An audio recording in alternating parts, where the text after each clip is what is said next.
What's going on, everybody? Welcome back to the channel. Today we're going to be talking about Golden Tee 3D XL 6 months later. Was it worth it?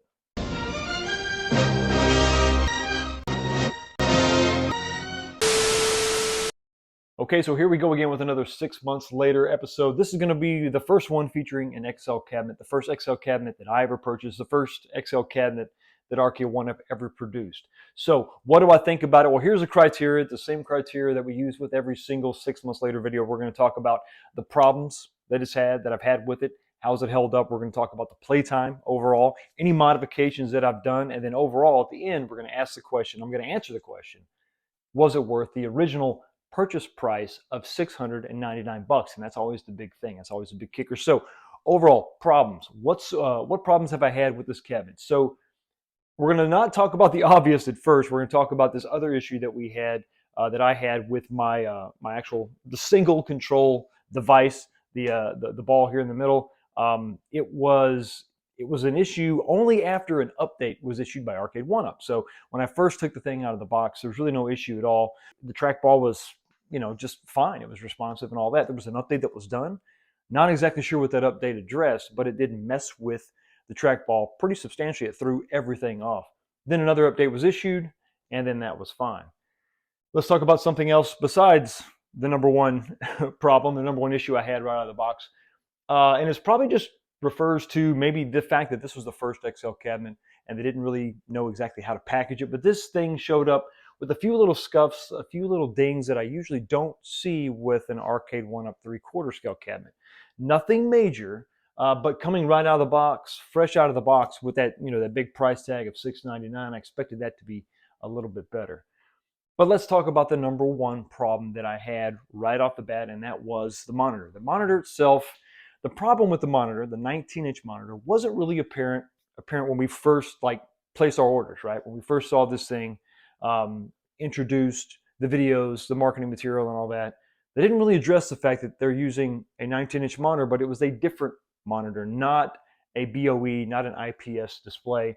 The backlighting on this was a real big issue. It was a huge problem. And right off the bat, it was a big disappointment. Now, the fact that this is a single player cabinet, it doesn't eliminate the problem, but it makes the problem not quite as severe, right? Because you're looking at it straight on, it's not that big a deal. That's like the best viewing angle for that original monitor. But still, you're paying 699 bucks. So that was a big problem, a big issue. But beyond that initial issue there, overall, everything's held up really well. It's held up as you would expect. All the buttons, switches, everything works and functions properly.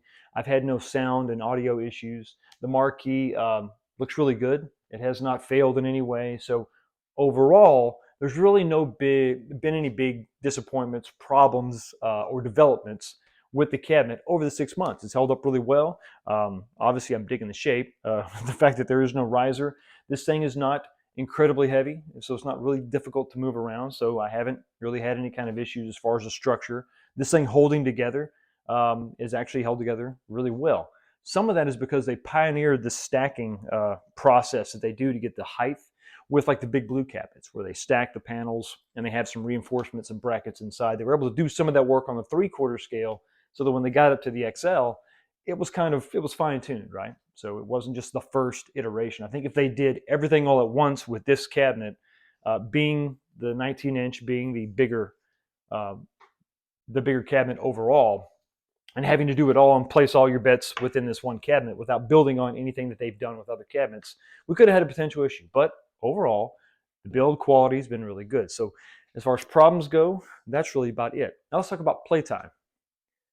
Yeah, this thing sees a lot of playtime. Now, I'm not the biggest Golden Tee fan, and because this cabinet is, it's not quite full scale. It's a little bit smaller, so this is actually probably proper 3/4 scale, maybe a little bit bigger.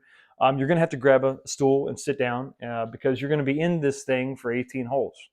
But the games that do get a lot of play, if we can go over here to roll on down to the second page, you're going to see Shuffle Shot is pretty fun, a nice little departure, something different from golf. But the game that gets the most play by far is going to be World Class Bowling. Without a doubt, it's something quick. You can just jump in, you can play a quick game as you're walking by, and that's usually kind of what happens. I'm walking through. This is on the other side of the stairs, kind of in a hallway, and I just walk by in the middle of doing something else, and it just catches my eye, and I bowl a game. It's just that quick and easy. And that's kind of the the appeal of some of these bar games, right? You're talking about Blitz. You're talking about Golden Tee. These are sports games. NBA Jam would be another one where you can kind of just jump in, play a quick game. Even with NFL Blitz and NBA Jam, those games don't usually take a long time. All these other games, they can kind of eat up a ton of your day, and before you know it, hours have gone by. But that's not necessarily a bad thing with those games. This is just something that is different, and for me, it really contributes to just a ton of playtime. I don't have to commit to a long period, and then bowling is just really, really fun. Um, Listen, the speakers sound great on this. I mean, that's another thing that really blew me away. While I was extremely disappointed with the monitor, the speakers, the sound on this is amazing, especially when you bowl. It just recreates that bowling sound, the ball rolling on the hardwood, the way that it strikes all the pins and they fall. It sounds excellent. It sounds really, really good. So also to have this kind of playing in the background, if you're standing in your arcade and hearing all those sounds, just it really adds to the overall arcade feel. And so yeah, this gets a ton of playtime. I think the biggest reason is because of the bonus games, the additional games. It's going to be the world class bowling that gets the most play. Shuffle shot gets some, but honestly, when it comes back to, there's 6 golf games on this, I'm just going to pick one of the golf games in golf. I'm not going to go through each individual golf game. Now, maybe if I was a big golf fan and there was a particular, I don't know, a golfer I wanted to use and he was only available in certain games, well, then maybe. But it's not quite like the NFL or the NBA where rosters change dramatically day to day or year to year. So, I usually just pick whatever golf game and I just play that golf game if I want to play some golf.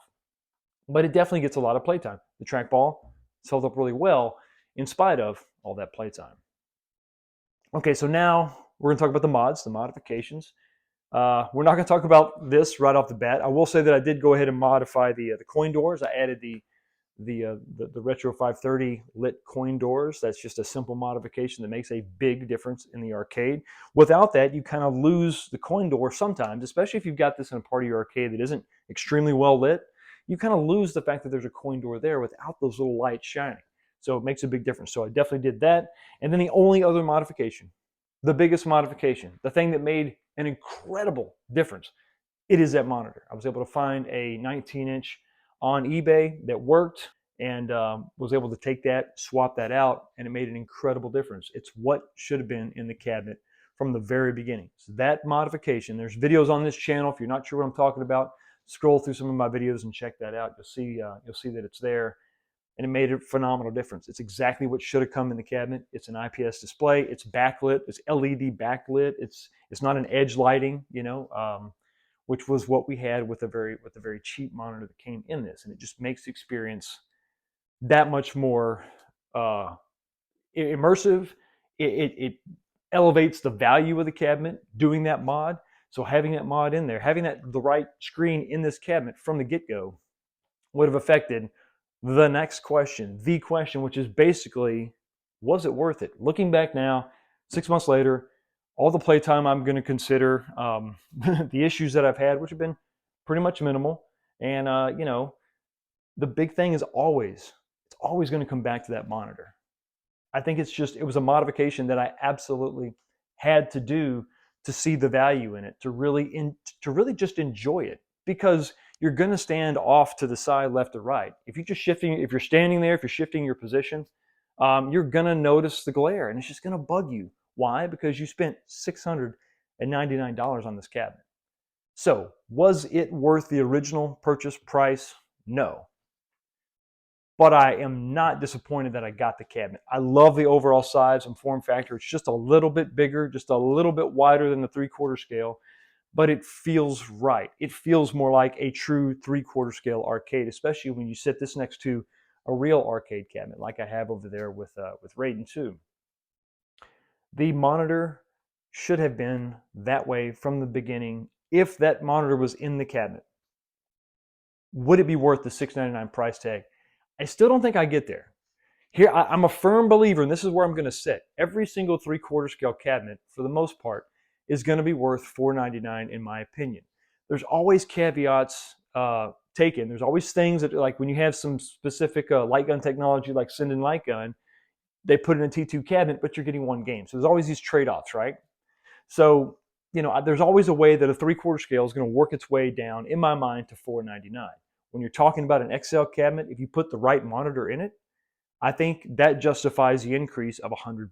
So $599 is where this thing should have been if it had the right monitor. But as it sits right now, when you buy it from your local retailer, you're going to have that bad monitor. I think you're going to be really disappointed in that monitor, especially if we're talking about the Shack Jam cabinet where you're going to be standing off to the side.